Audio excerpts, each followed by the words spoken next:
Di balik setiap tarikan napas yang kita lakukan, di balik denyut kecil yang bergerak di dada tanpa kita sadari, ada dunia lain yang hidup bersama kita. Dunia itu tidak terlihat oleh mata, tidak berbunyi di telinga, tapi tanpa dunia itu, tubuh ini tidak akan bisa bertahan seperti sekarang. Kita sering mengira diri kita sebagai satu kesadaran tunggal, sebagai pusat kendali, sebagai pemilik penuh atas tubuh ini. Padahal, jika kita menengok sedikit ke dalam, kita akan menemukan bahwa kita bukan satu makhluk, kita adalah satu ekosistem. Di dalam perut, di saluran napas, di kulit, bahkan di tempat-tempat yang tidak pernah kita pikirkan, hidup jutaan makhluk mikro, bakteri, virus jinak, dan juga jamur. Mereka bukan musuh, mereka bukan penumpang gelap. Mereka adalah bagian dari sistem yang membuat kita bisa mencerna, bernapas, merasa, dan bahkan berpikir dengan stabil. Kita hidup bersama mereka setiap saat, tanpa perjanjian, tanpa suara, tanpa pengakuan. Jamur di dalam tubuh bukanlah sekadar organisme pasif. Dia hidup di antara sistem, di antara pencernaan, imun, saraf, dan kulit. Dia membaca perubahan di dalam kita.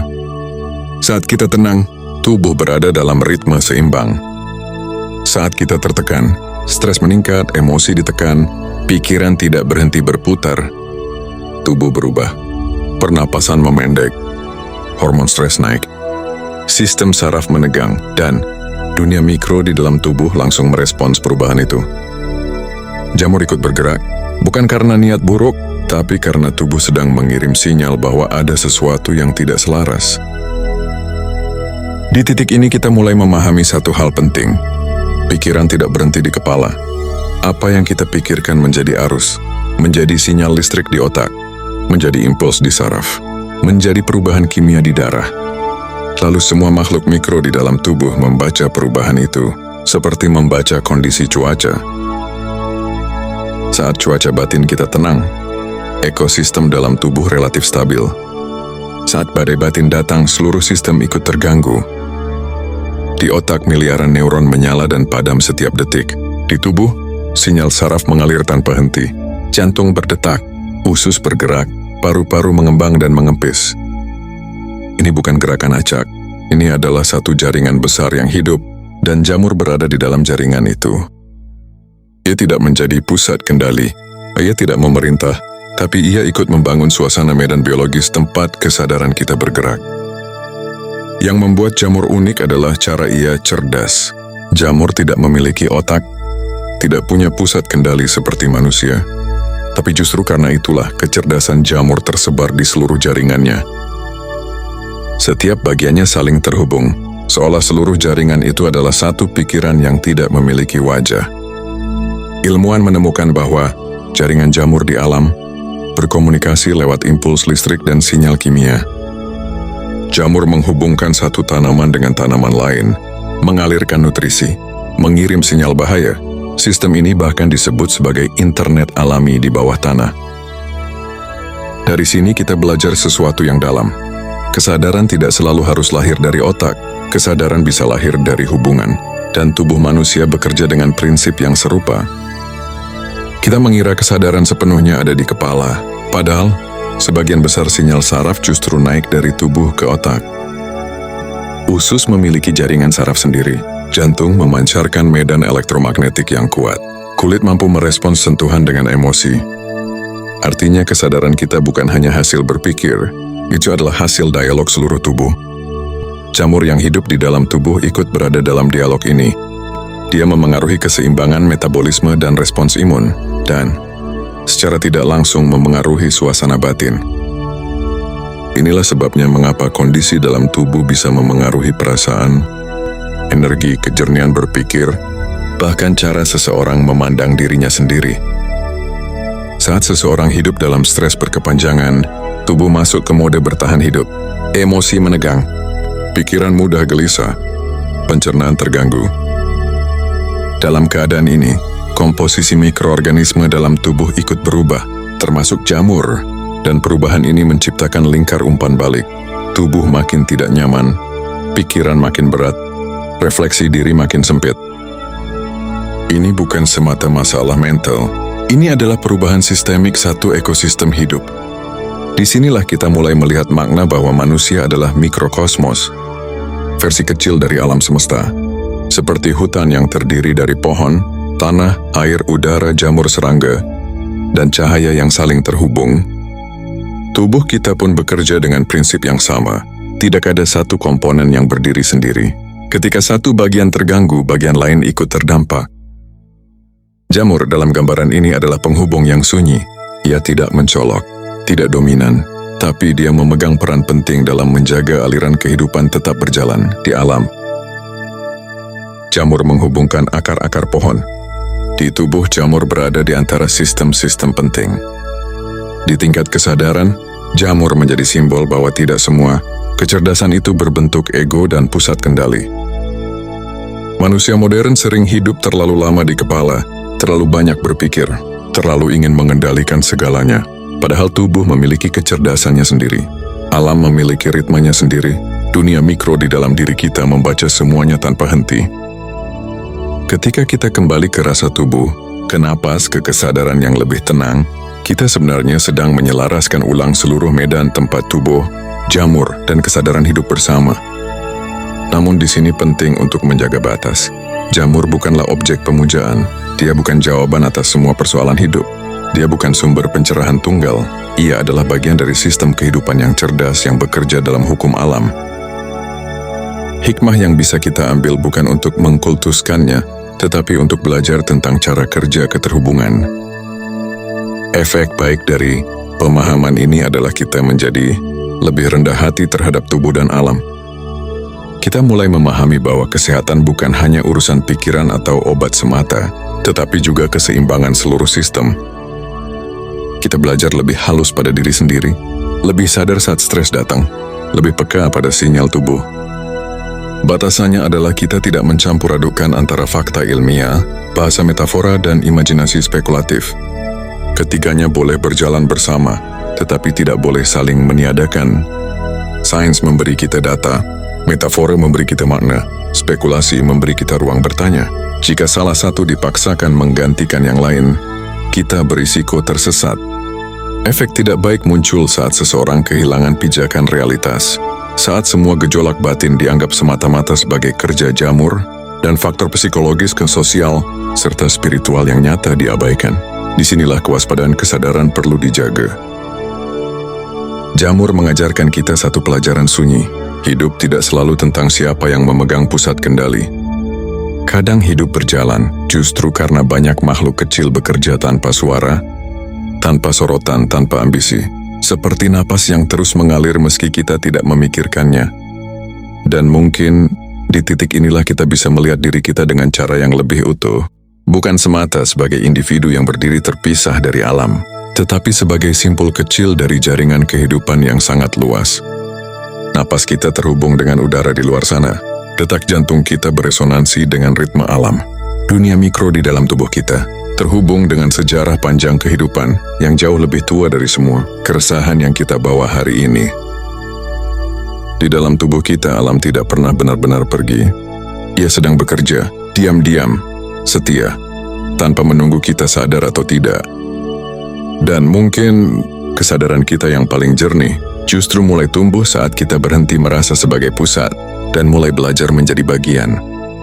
Sampai di titik ini kita mulai melihat bahwa apa yang kita sebut sebagai diri ternyata tidak sesederhana satu suara di kepala.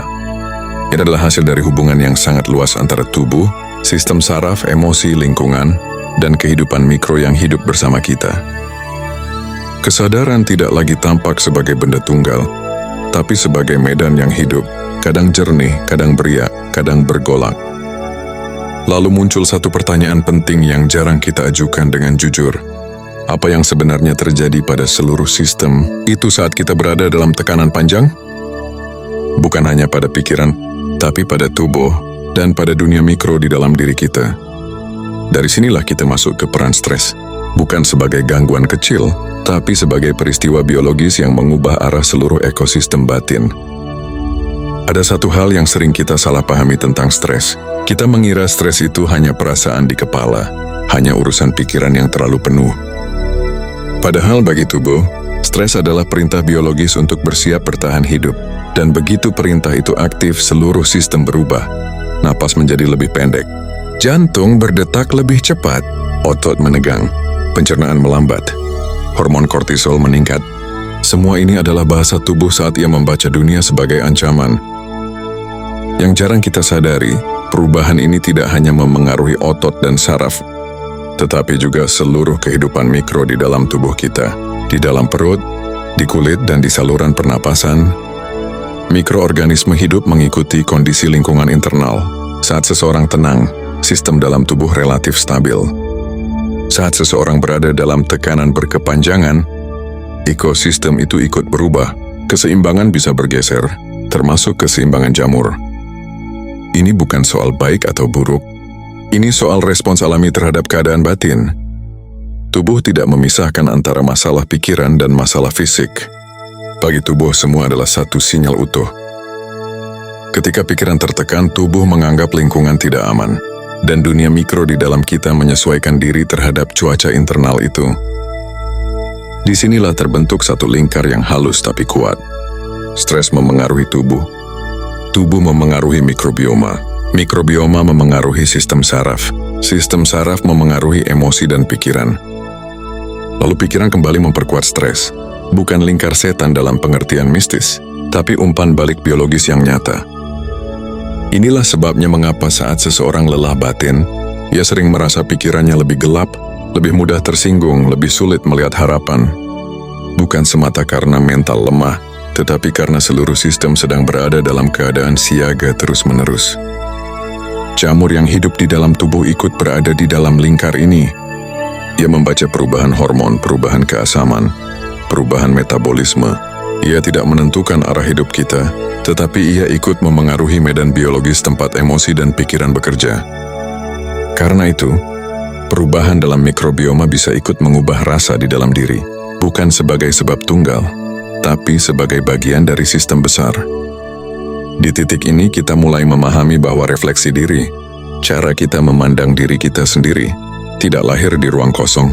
Ia lahir dari kondisi tubuh, keseimbangan sistem saraf, ritme napas, serta keadaan dunia mikro di dalam diri. Saat seseorang berada dalam keseimbangan, refleksi dirinya cenderung lebih jernih. Ia bisa melihat masalah tanpa tenggelam di dalamnya. Saat keseimbangannya rusak, refleksi diri bisa berubah menjadi suara yang menghakimi, menekan, dan mempersempit pandangan hidup. Stres juga mengubah cara kita merasakan tubuh. Orang menjadi lebih terputus dari sensasi halus. Napas terasa sempit. Dada mudah berat, perut mudah tidak nyaman. Saat ini terjadi, kesadaran kita semakin naik ke kepala, semakin jauh dari tubuh. Kita hidup di pikiran, bukan di rasa, padahal justru di rasa itulah keseimbangan mulai bisa dikembalikan.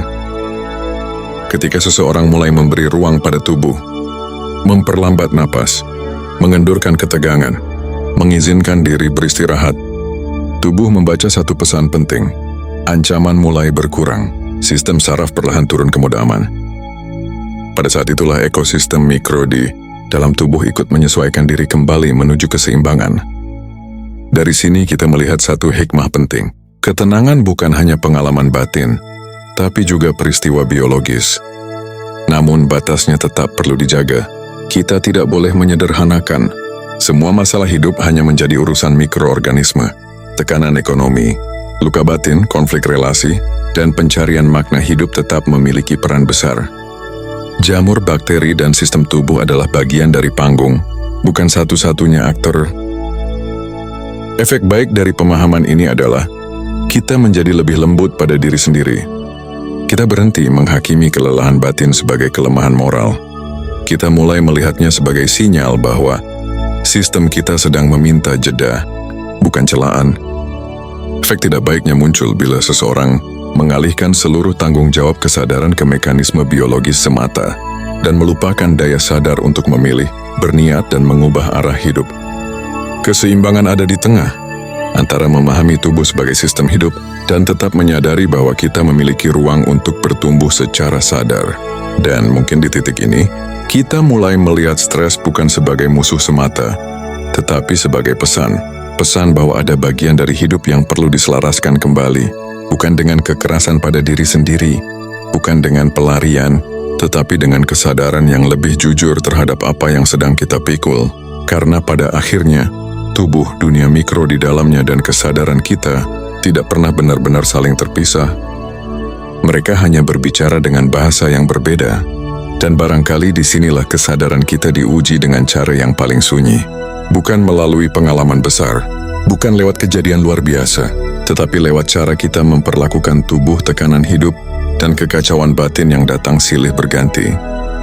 Kita sering ingin cepat sembuh, cepat tenang, cepat menemukan jawaban. Padahal yang lebih penting bukanlah seberapa cepat kita keluar dari gelap, melainkan seberapa jujur kita berani tinggal sebentar di dalamnya untuk memahami pesannya. Jamur, bakteri, saraf, hormon, napas, dan pikiran semuanya tidak pernah bekerja sendiri-sendiri. Mereka saling memengaruhi, saling menguatkan, dan kadang saling menegur. Di sanalah kita belajar bahwa kesadaran bukan hanya tentang mengerti, tapi juga tentang mendengar dengan lebih utuh. Mendengar tubuh saat ia lelah, mendengar batin saat ia sesak, mendengar hidup saat ia meminta kita melambat. Dan mungkin, video ini bukan tentang jamur semata, bukan tentang mikroorganisme saja, tetapi tentang satu pengingat yang pelan, bahwa kita tidak hidup di atas alam, kita hidup di dalamnya, dan alam itu juga hidup di dalam diri kita. Di video berikutnya, kita akan masuk lebih dalam ke sisi lain dari hubungan ini. Bagaimana kesadaran manusia, refleksi diri dan arah hidup, perlahan dibentuk oleh medan yang tidak terlihat namun nyata kita rasakan setiap hari.